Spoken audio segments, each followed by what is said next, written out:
everybody, welcome to the FAR podcast. That FAR stands for Freedom and Reason. I'm Andrew Austin. I'm a sociologist. I teach at the University of Wisconsin-Green Bay. And I've produced several podcasts, and they've generally taken the form of me monologuing. What I'd like to do today, something different, and this is not the sort of launch of the new FAR podcast studio. I quit making these for quite a long time. You haven't seen one in months. And the reason for that is I didn't feel that the production value was where I wanted it to be. And I was kind of developing the studio while I was doing these. And so I'd like to do a kind of relaunch. And you're not seeing the full-blown studio right now. I've created a lighting situation where it's in the black. But the reason why I'm this is an intervention in a way, is that I think it's very important for people to understand in the midst of this pandemic, this continuing pandemic, with all the passports and mandates, with public health departments determining our rights and our freedoms, when we get to enjoy them, where we get to go, what we get to do. All of the institutions really of our society moving in the same direction, which is in the direction of tyranny, violating our individual freedom, and treating those of us who resist this authoritarianism, this tyranny, treating us as if we are the odd ones, as if our demands for liberty, our demands for rights, our demands for democracy, as if those are crazy, that those who show up to school board meetings and in opposition to critical race theory, and in fact wonder how is it possible that this became a fundamental part of a curricula in schools, public schools across the nation. How did that happen? Because when you look at it, when you're seeing it for the first time, I understand why a lot of progressives don't see this. They actually believe it. And so they can't see it for what it is because they believe it. And that's really what I want to get into today. Those who discover it, and this happened during the pandemic because the lockdowns meant that their kids were at home and they're passing by the computer while their kids are doing their virtual learning, and they see this stuff being taught and they go, wait a second, that's racism. What's going on here? And because it is racism. And this wokeism became exposed in the pandemic. This was probably an unintended consequence. Clearly, they wanted to lock us down and create a panic, a hysteria, in order to create passports, social credit scores. Essentially, is what they're doing to restrict democracy, restrict freedom. It's clearly what this was about, and to make obviously billions of dollars in profit for big pharma and the medical industrial complex and big corporations. Had a devastating impact on small businesses and on working people, working families. The pandemic exposed this wokeism, this woke philosophy, and I've seen it for years because I teach in the academy. It's all around me. And I've been blogging about it on my blog, Freedom and Reason, which you should check out. But quote unquote, ordinary people, or as Hillary Clinton likes to call them, the deplorables, out there in the heartland were looking at this and they're thinking, this is just bizarre. What's happening? Progressivism is being portrayed as, the continuation of the Enlightenment, as if any decent, moral, humanitarian would be a progressive, while painting the populist as regressive and racist and fascistic, which is absurd. How did we get to a point, you might ask, where nationalism, which the founding fathers were nationalists, how it was possible that that nationalism could be portrayed as something wicked? Well, because the progressives push globalization, transnationalization. So they want to dismantle the nation state. They want to dismantle the Westphalian system, the international system.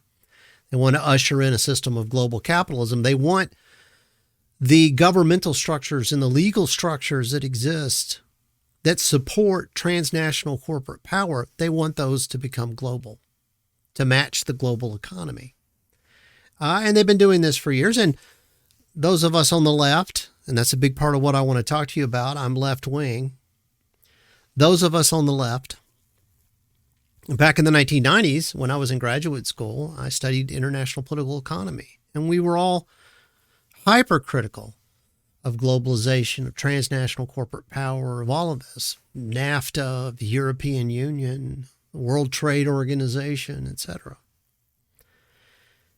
And we didn't so much use the language of progressivism and populism. Although if you ask people during that time, they would have identified themselves as progressive, because doesn't that stand for progress? Makes sense, right? Isn't that the definition? So yeah, I believe in progress. But what they didn't realize is what's being presented as progress is globalization, regionalization, this transnationalization that I'm talking about. And populism is a term that is largely defunct. It's no longer used. But now it's increasingly being used. Why? Because there is a populist revolt going on. And this is the pivot. This is the inflection point in history right now. This is the big deal that you need to pay attention to. That populism is rising, and against that revolt and against the stark reality of the tyranny of the pandemic, progressivism is being exposed. We're talking about its content, talking about its character, talking about its form and logic.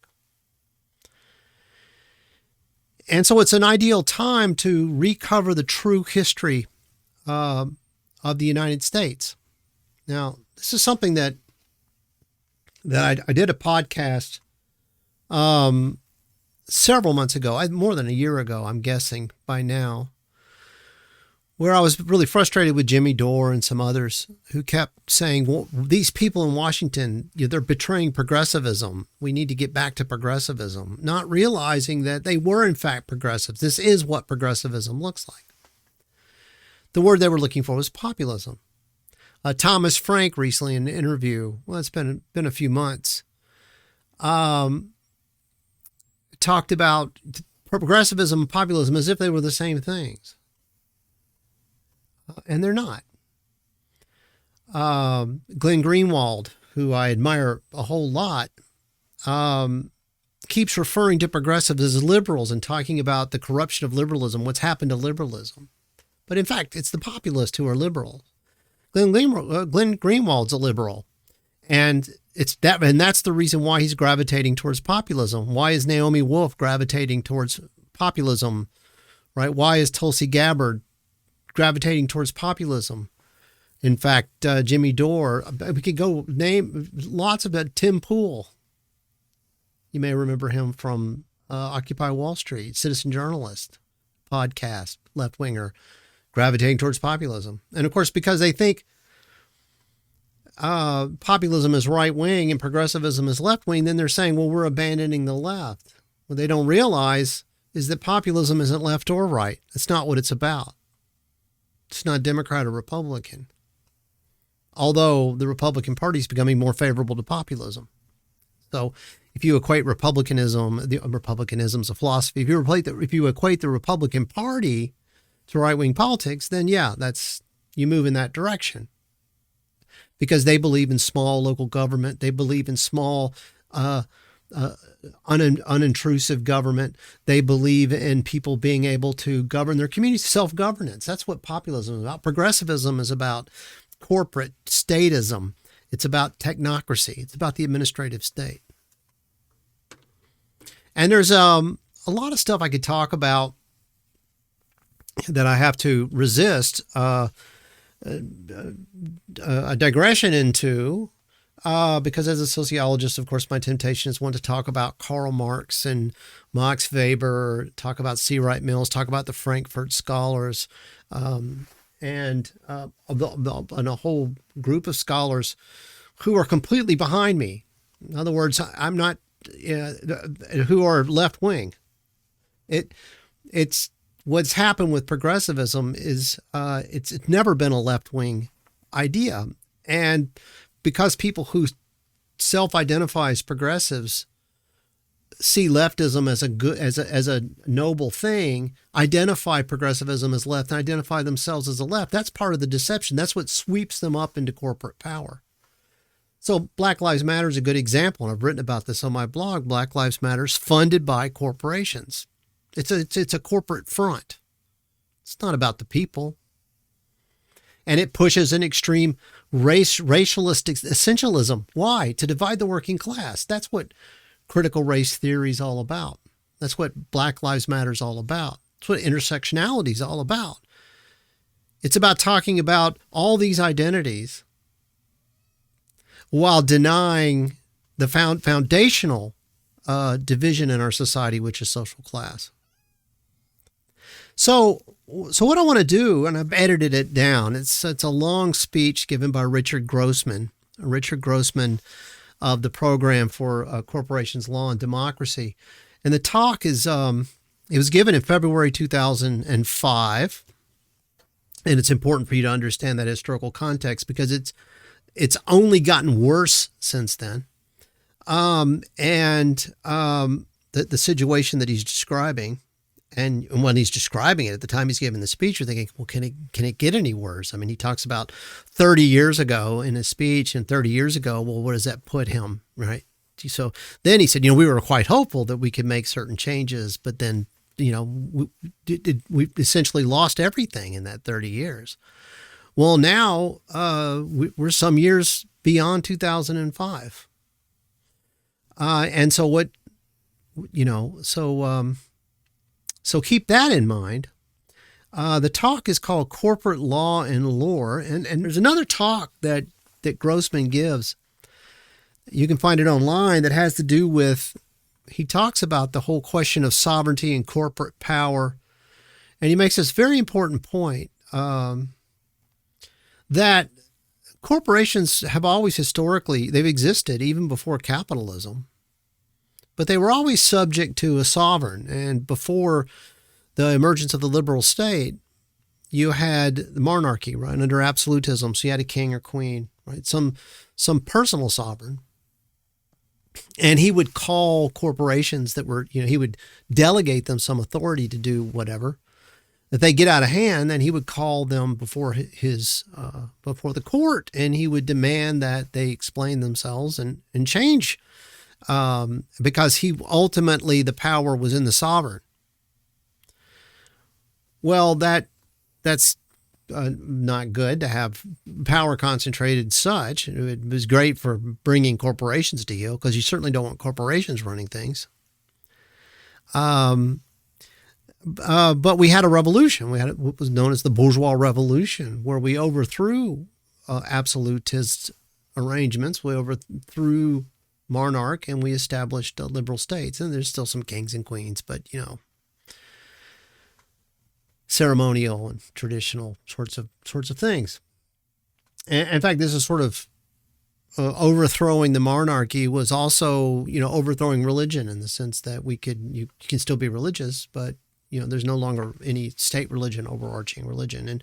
And even though some countries, European countries, still have officially state religions, it doesn't work that way. It's secular. They're secular states.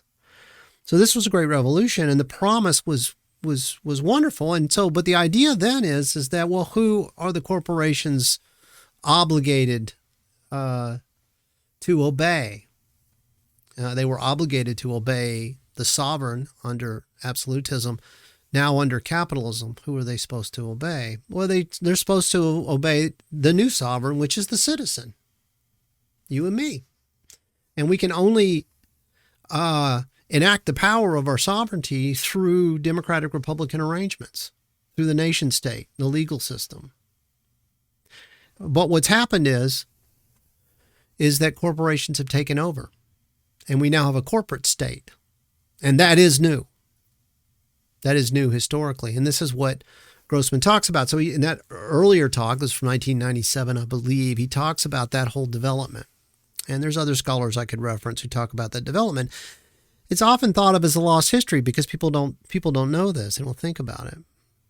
But there was a moment in the latter 19th century in which corporations assumed control over Western states.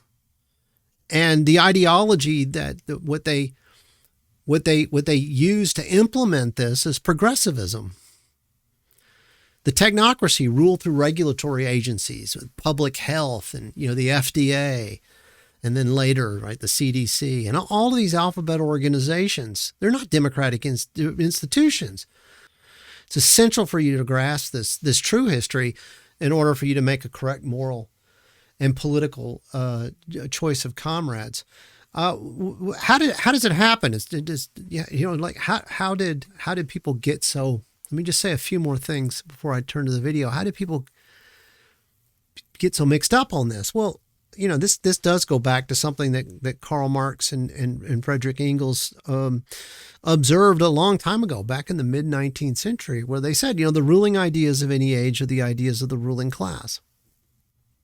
If you want to understand why these are the ideas that because and Antonio Gramsci pointed this out. I mean, the best way of controlling a population is to make them believe that your interest or their interest. And you can do that because if you control the material means of production, you control the ideological means of production. And this is why it's so important what populism is so important, to build an alternative system. Now, the corporate news media is going to tell you these alternative facts, that there's a problem with the truth now, but they're the ones that are manufacturing the myths. The alternative system that's being developed on the populist side of this is the Democratic Republican impulse. And this is recovering the true history. This is what Grossman was doing. He'd been cited for doing this, having recovered our history. And this is what my project is. They control the administrative state. They control the culture industry. They control the news media. They control the public schools. Progressives do. Progressives control the universities. They control the colleges. They control the historical narrative. By culture industry, I mean, the movie makers, etc. And previously they call this liberal Hollywood, this liberal news media, and so forth. It's not liberal. It's progressive. Progressivism and liberalism are not the same things at all. Populism and progressivism are in fact opposites. Liberalism is on the populist side. Individual freedom, secularism, freedom of assembly, all the rights, the protection of the individual against the government. What do you think the Fourth Amendment is? I have the right to be secure in my papers and effects and in my home. And if the state's going to come in and into my home, they've got to have a really good reason. They have to show that I've broken some law. And the law, in a democratic system, the law is made by who? The people. It's a political thing. It's not administrative law. It's not rules and regulations that are created by some technocrat sitting in an administrative office. It's not that's arbitrary from a democratic standpoint. It's the populists who are standing for limited government, non-intrusive government, personal autonomy, personal sovereignty, individualism, liberalism. And so because the progressives control the narrative, how do they paint the populists? As I said, they paint the populists as the reactionaries, as the racists, as the fascists, as the deplorables, as Hillary Clinton would have them. The media and the culture industry, what they're telling you is a great lie about history. It doesn't take much to expose this lie. In fact, it probably just takes showing you this video of Richard Grossman. So enjoy. Good evening, everyone. Thank you to Jim and this wonderful church for inviting us here, and to Jeff also for putting the program together. The tools that we've been using haven't been working, because the tools that we mostly have been using have been the compromised results of defeats of people who, I'm talking about most of the 20th century, who were not going for the underpinning. And we're using basically the tools of reformers and efficiency experts that came out of the progressive movement, the progressive era, and out of the New Deal. Nobody should be offended by that.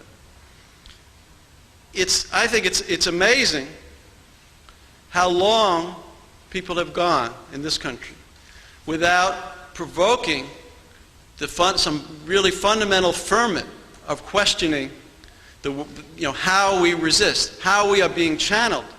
The first regulatory laws, starting with the Sherman Antitrust Act in 1890, and then at the beginning of the 20th century, food and drug laws and some health laws, and then starting with the New Deal, a whole slew of regulatory laws, and then with the labor environmental movements. But the problem with the regulatory laws is they set up a structure where we basically concede to a class of people clothed in the corporation, therefore clothed in the Constitution. We concede that they basically have the authority to determine the kind of communities that we have, the kind of societies we have, to make the rules. And not only to make the rules, but to make the rules for making the rules. We concede to them. For the past 100 years, there has been no counterforce to the corporate class to challenge the corporate class authority to govern in this country. And if we look at the difference between the populist movement and the progressive era, we can see that distinction very clearly. Whereas the populists, the farmers and the workers, the intellectuals who rose up in the last 20 years of the 19th century, what they saw was the beginning of a corporate state emerging out of what had been the slave state from its beginning until the Civil War. They saw the corporate state coming out of the rise of the robber barons, the mixing of the northern capitalists and the southern ex-slave masters. And they said, we cannot have a republic, we cannot have a democracy, we cannot govern ourselves, we cannot have rights if one class of people rises up and seizes special privilege backed by the law of the land, backed by the Constitution. One of their platforms in the People's Party in 1892 said, let us first determine that we have a republic to administer before we begin fighting with each other about how we're going to administer it. Right? Let us first determine that we the people are in charge, as the great language of some of the great founding documents said, before we get into the details of how many parts per million, how much poison, who can poison whom. Right? They watched, because it was happening in the 1860s, 70s, and 80s and 90s, they watched as the legal system declared investment and production and work off the public agenda, to make it private law instead of public law. And they fought it and they resisted, but in fact they lost. So by the end of the 19th century, you had a whole reconfiguring of the law, and you had the most fundamental decision-making that would determine our lives, our communities in the future, determine the work that we do, concentrated in the hands of the few by law.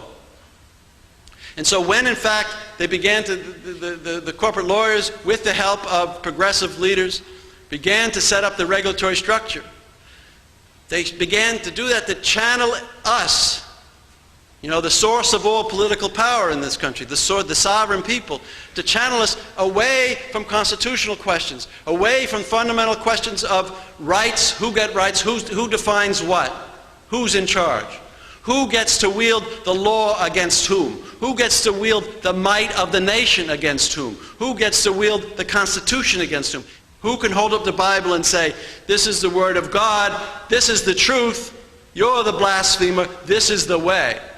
It's very similar with the Constitution. We get to say, who gets to say this is the sacred text? And therefore, in this case, the armed might of the nation is on that side. All right? So when you get to a regulatory arena, enforcing the Clean Air Act or the Clean Water Act, or a local zoning board hearing, or a local planning board meeting, or a National Labor Relations Act board, the realm of stuff that can be raised, the issues that can be raised, has already been limited decades before. And in addition to which, the corporation's lawyer is sitting there representing the corporation as a person at that proceeding, just like a human flesh and blood person.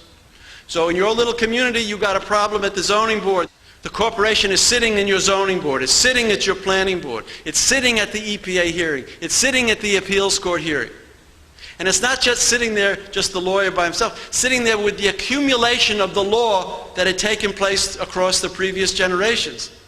And with the accumulation of the lore, L-O-R-E, of the culture. With the accumulation of how the language has been seized and bastardized. With the accumulation of how the corporate class has seized the rights of people. And in fact, with its agglomerating, concentrating its wealth, is denying the rights of people. Because when the General Motors Corporation speaks, and when the Microsoft Corporation speaks, they drown us out. Right? When the General Motors Corporation takes out ads and spends hundreds, tens of billions of dollars talking about the way of life and all that, we are drowned out. When they support certain issues through their advertising, we are drowned out. So we go to we struggle to pass these regulatory laws, and have for 100 years. And then we struggle to enforce them. And even if we win, what are we winning? What we're enforcing is a request or plea that they cause a little less harm, invade a few less of our rights. And we cannot raise the broader question of consent of the governed, and what was the revolution about? And what happened at the Constitutional Convention? And what was Reconstruction about? And what was the abolitionist struggle? And what was the populist struggle? And what was the struggle, the great struggles for rights that have continued on through every generation? We tie our hands behind our backs. And yet, it's really quite extraordinary to watch on certain kinds of regulatory laws, how they sort of cycle back and forth. One of my favorites is the Surface Mine Control and Regulation Act that was passed in 1978. And it's, every 10 years or so, some young environmental lawyers come up and said, hey, they're cutting off whole mountaintops in Appalachia now. We've got to sue to enforce the Surface Mine Control Act. And they sue the EPA, they sue the Corps of Engineers that gives out the permits in order to dump all the crap in the streams. And they hold press conferences and say, we're going to sue to enforce the Surface Mine Act. They don't stop and look at the history of the Surface Mine Act. And the history is this, that in the early 70s, a group of people in Appalachia who had lived through 100 years of seam coal, underground coal mining, and they saw that there was a move to surface mining, to strip mining, said, we want to ban strip mining in Appalachia in our communities, because we know it's going to happen. And they began to to organize and mobilize and educate and do the things they needed to do in order to pass a federal law banning strip mining. And they were pretty successful. They got to Washington, they got some support. They got to Washington, and some of the large environmental groups said, we'll help you. It's a great cause that you're going after. We're going to help you do that.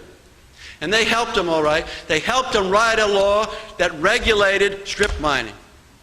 And these people, the people from SACM, the name of the group, Save Our Cumberland Mountains, SACM, they saw what was happening, and they tried to resist, and the coal industry and the Carter administration and the environmental leaders came together and they passed that bill. And the SACM people boycotted the signing at the White House, and they stood out front and said, we know what's going to happen here. Because what this does is legalize the strip mining of communities, and it prevents our local communities and our state from passing any laws. It cuts the whole rug out from under us. All right? So, the Corps of Engineers, 99% of the permit applications of the mining companies, they go through. And go look at pictures they just dynamite the top of the mountains. That's what the mountaintop removal is. So if they had looked, these young, valiant, zealous environmental lawyers, they would have seen the law is doing what it was designed to do. It's working. There's no point to suing for enforcing the law is being enforced. And if you actually go and read the language of the Toxic Substance Control Act and the Clean Air Act and the Clean Water Act and the National Labor Relations Act, as I read them anyway, I think that what they really do, these laws, the only things these laws regulate are workers and environmentalists. And they enable and empower the corporations. And so,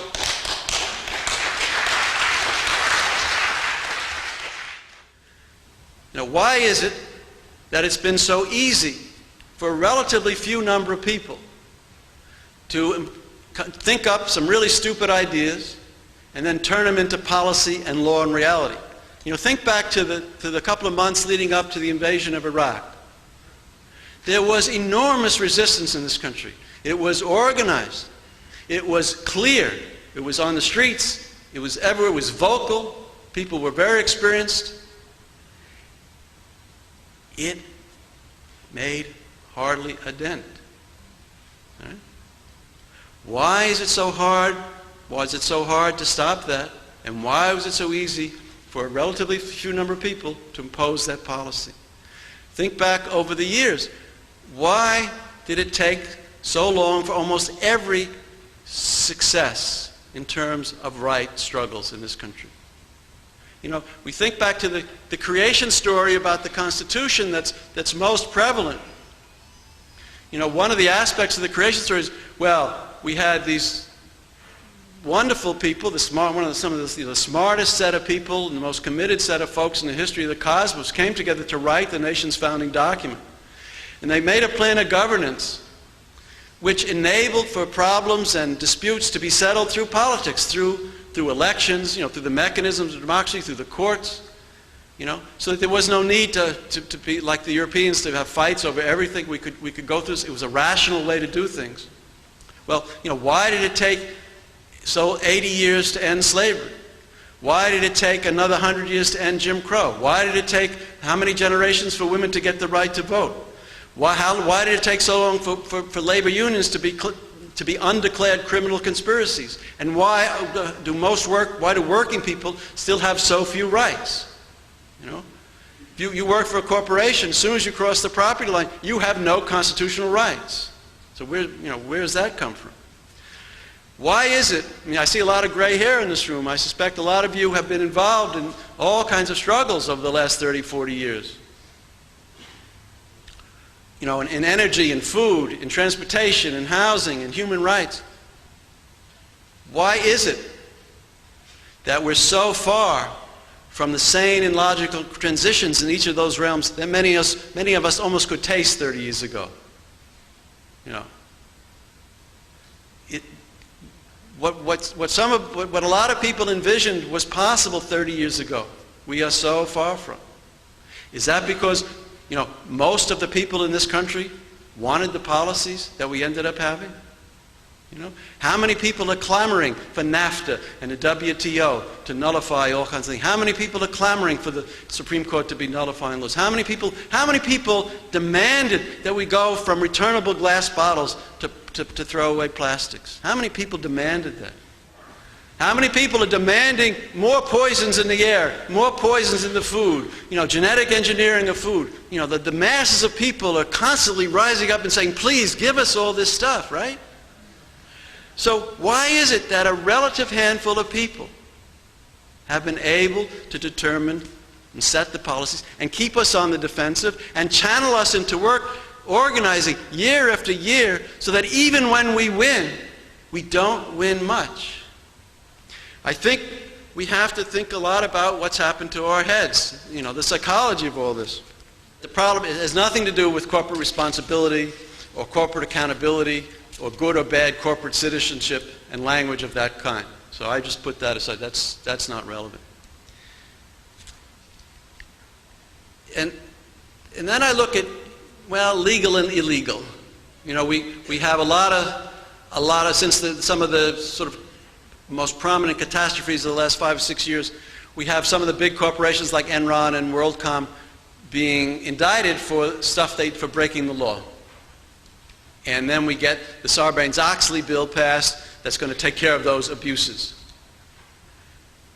But the problem is not when corporations break the law, because there are laws to deal with that. I'm much more concerned with what corporations do, what the people running corporations do, that's considered legal. Considered legal by the law and considered legal by the lore, L-O-R-E, by the culture. Right? When corporations deny constitutional rights for their employees, that is legal by the law and the law.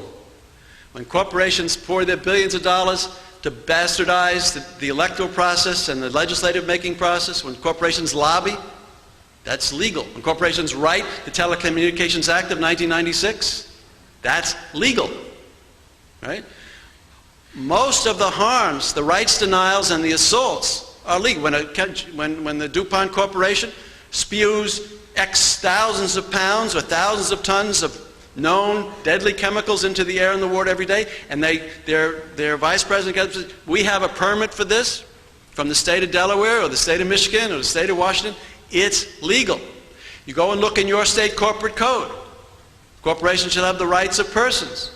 So when they in fact sit in on your zoning boards and sit in on your planning boards, and when they sue to nullify laws because they allegedly deny this corporation's equal protection of laws, or due process of laws, or First Amendment free speech rights, it's legal. You know, when the Commonwealth of Massachusetts passes a law a few years ago, like it did, banning advertising of tobacco products within 100 feet of a school, not the most communist law ever passed in the history of the world, right? And the American Tobacco Company and the Lorelei Company go to federal court and sue and say, this violates our corporation's First Amendment rights under the United States Constitution. And the Supreme Court rules 9-0 in their favor.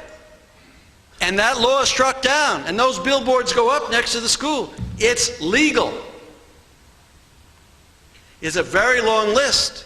If we made a list here of the laws that the Supreme Court declared unconstitutional because a suit was brought by a human person claiming that that law violated some human right found in the Constitution. And we compare that list to the laws, local, state, and federal laws passed from the beginning of this country that were declared unconstitutional by the Supreme Court out of suits brought by corporations saying that those laws denied them their constitutional rights. That list will be 1,000 to 1. So not only have the efforts of people, you all know what it takes to pass a law, whether at a municipal level or state or federal. I mean, we're talking about work. I mean, it took 25 years to ban child labor, 30 years, and some of those big struggles. So if we're talking about 1,000 laws that have been declared unconstitutional, laws passed by majorities of people in their communities, we're not only losing those laws, but talk about the chilling effect. I mean, which legislators are going to want to continue passing laws knowing that in fact they're going to be, they're not even under consideration.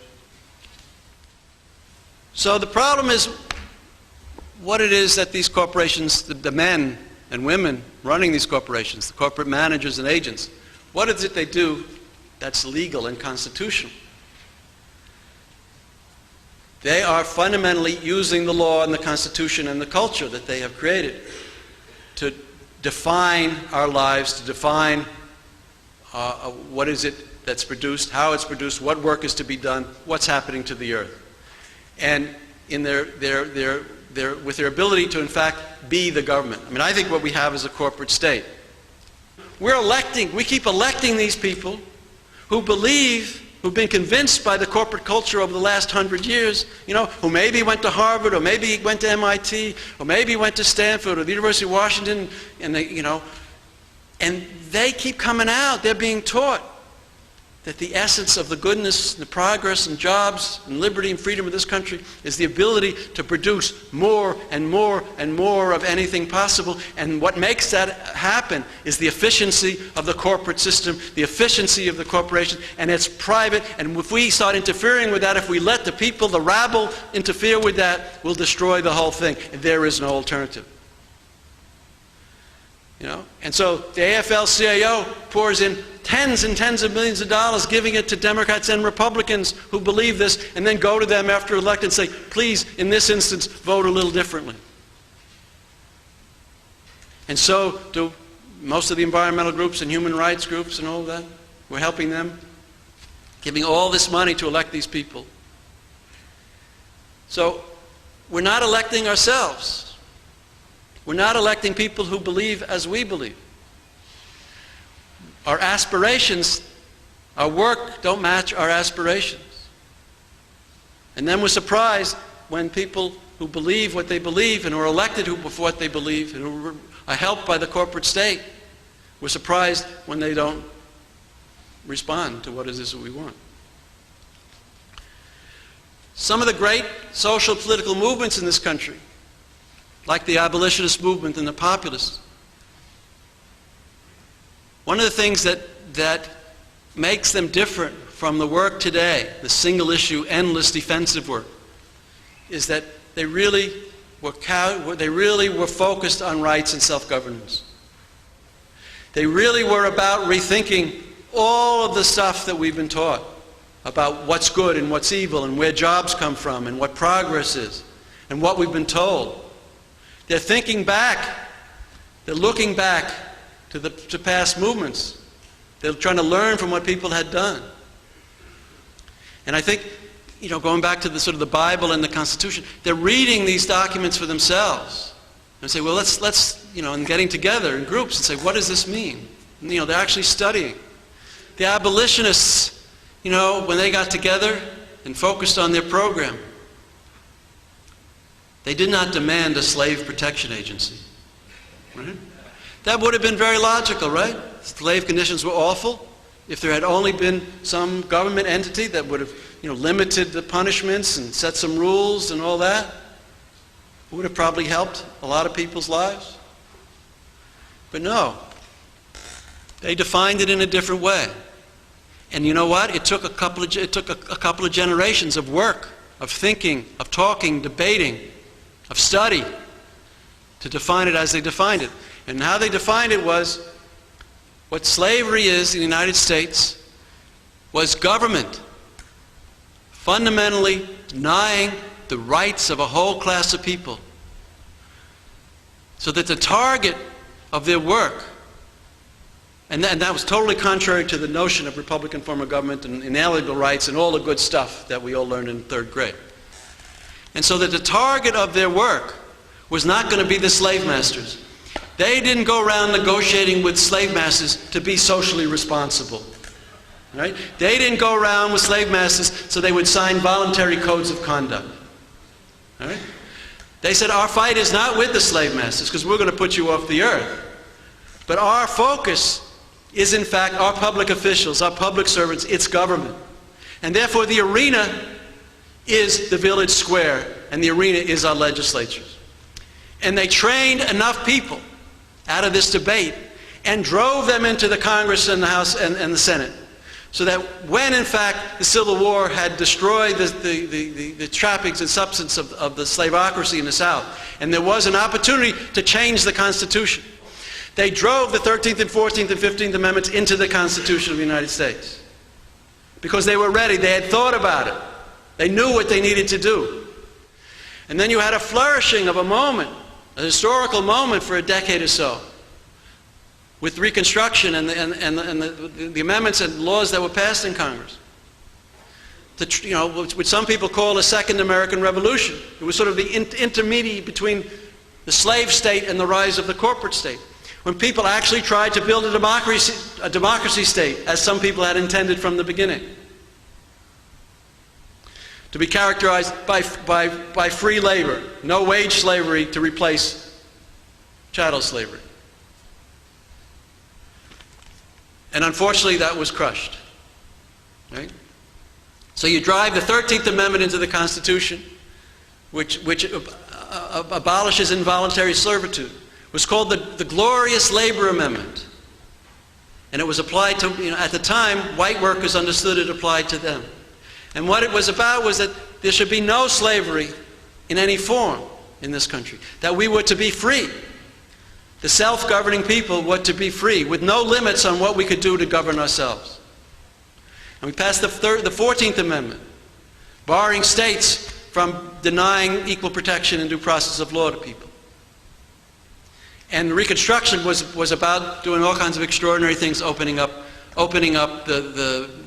protecting the rights of African Americans and reconfiguring the South in a democratic way. And that was all crushed.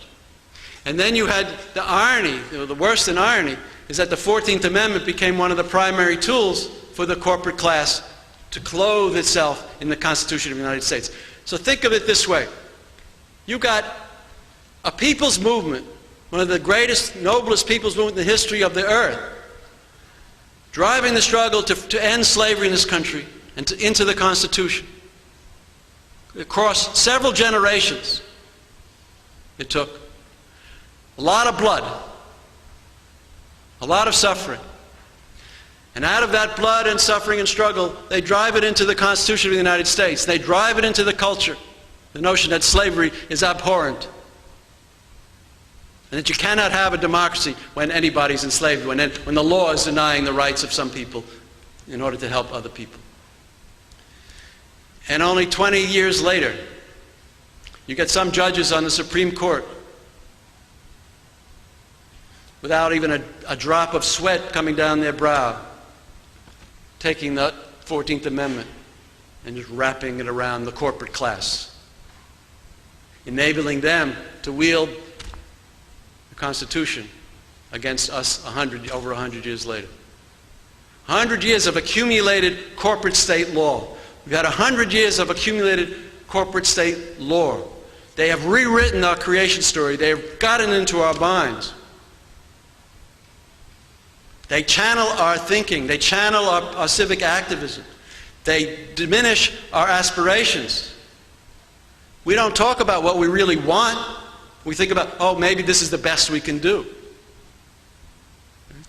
You know, recently I've been reading about the struggle of the levelers and ranters and Anabaptists and Quakers in the 1600s.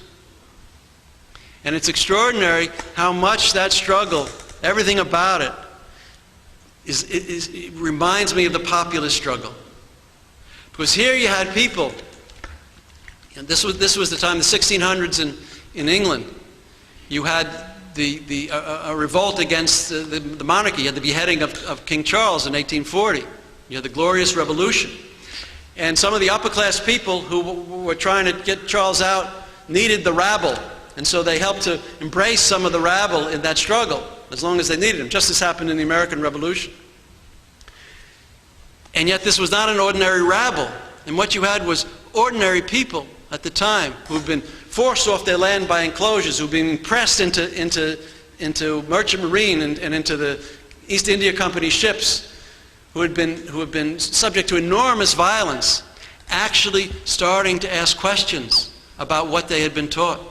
You know, standing up to the church of the time, and the church was really a church-state country, questioning the creation story, questioning, bringing their own experience to bear, rethinking the purpose of life. And in fact, they're the ones, they left an extraordinary record of the ideas that actually formed this country, which are often attributed to servants of slave owners in England and in Europe.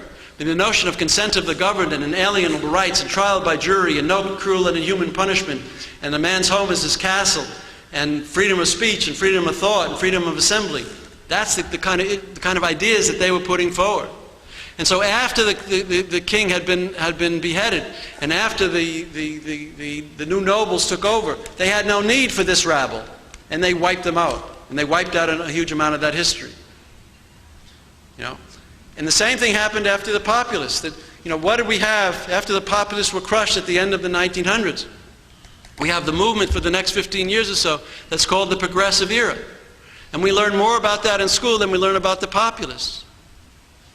And I think it's very important in the process of rethinking how we got here, how we got into this mess, to see that the progressives were almost the opposite of the populists, in that they basically conceded that the corporation would be the dominant institution of our time, and that the best that they could do would be to try to make it a little less bad, to try to find the best men to run it, and to kind of control them around the edges.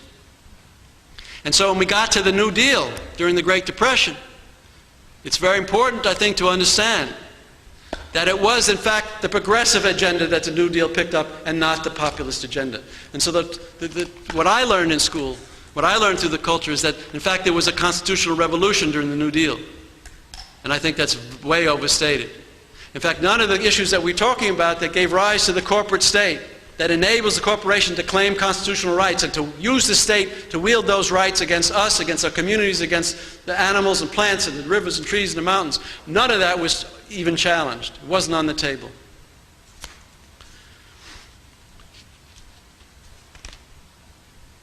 What's happening in Pennsylvania is that in a few places, people are rethinking the nature of the problems in which they find themselves immersed. They're thinking about how they got here, how they got into the mess. Many of these people are, most of them, frankly, are rural Republicans. You know, Tom and I were up in a northern rural county last week, meeting with the Republican elected county supervisors.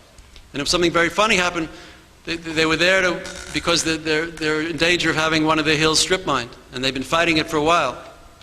And one of the Republican county officials said to me, you know, when Katie McGinty was appointed head of the Department of Environmental Protection in Pennsylvania, they were worried that she would be too environmental, because she was Clinton and Gore's, she was in the Clinton and Gore administration, she was head of the Council on Environmental Quality, so she's got a reputation as this big environmentalist. So they were worried when she became head of the Pennsylvania State Environmental Department that she would be too environmental. They went through their process up there trying to stop the strip mine and found that DEP was on the strip mine side. So, you know, trying to explain, it's nothing to do with political parties. It doesn't matter about the personalities, it's who they are. It's what the law is and how we've got to this point. That the company had the right, they owned the mineral rights, and they had the right to take down that mountain if that's what they wanted to do. You know, there's been no movement worth its salt, starting with the levelers, going through the American Revolution, the rebels, the abolition movement, the workers' movement, the women's movement, civil rights movement, any movement, gay and lesbian movement, where fundamentally the people in this movement, in these movements, have agreed with the fundamental basis of the laws that were oppressing them. That in every case they got to a point where they said, these laws are illegitimate, this thinking is irrational, these theories are nuts and they're illegitimate, and all they have is some precedent behind them and some important people who are behind them, but they're garbage and we're not going to allow ourselves to be governed by them. There's been no movement.